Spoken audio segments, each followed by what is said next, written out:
Yeah, on a whole, the U.S. investing public, the investing public at large, um, were anticipating attacks, attacks overhaul, right?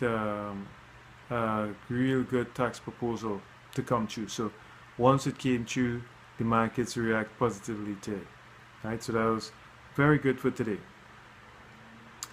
Also today too, we because of the move of the stock market and also the U.S. dollar, we had a cementing, as it were, cementing of the expectations of the Federal Reserve.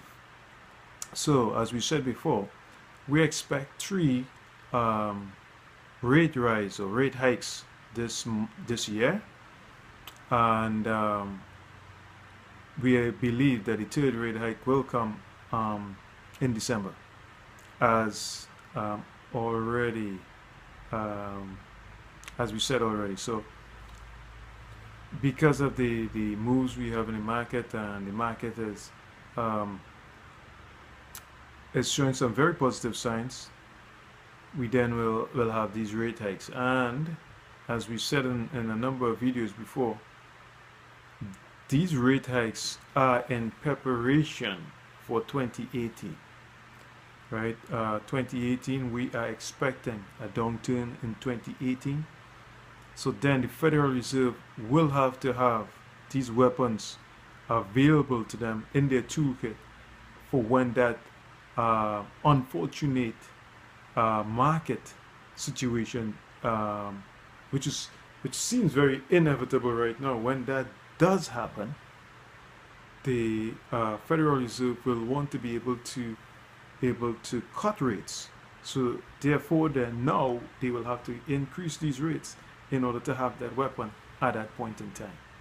Okay, and therefore, then it's exactly the reason why we here at the Asset Management decided that we'll then want to raise capital in 2018 and have a private um, venture capital fund in 2018, instead of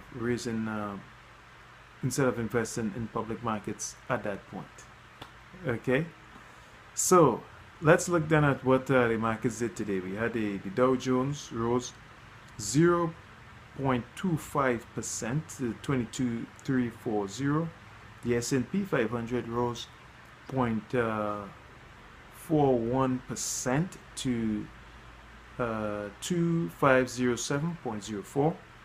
The Nasdaq rose 1.15% to 6453.26.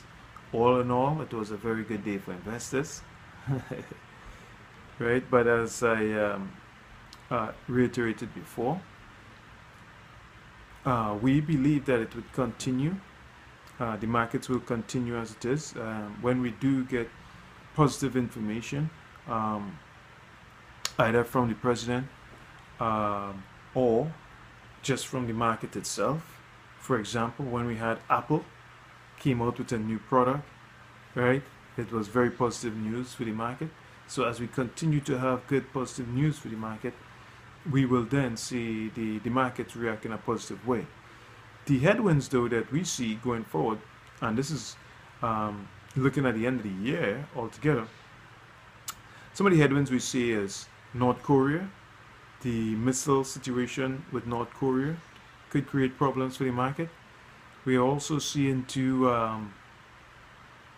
every time the U.S. president tweets or say things that are controversial, it creates conflict and affects the market adversely. And third, the rebuilding and therefore money that would be needed to rebuild in places that were hit by the three major storms that we had this year. Right, we had Hurricane Harvey, Maria, and I think I'm missing one. But yeah, these storms really created so much damage in Houston, Texas. We also had damage in Florida. We had damage throughout the Caribbean. right? In U.S., Caribbean countries. So the money that would be needed uh, for the rebuilding is going to create a drag on the economy. So therefore, this would create headwinds as well, right? So please stay tuned. We will have another video again next month in October. Okay, we thank everyone out there for viewing our videos and all the conversation we have been having out here in our YouTube channel on YouTube. Thanks again. Bye bye.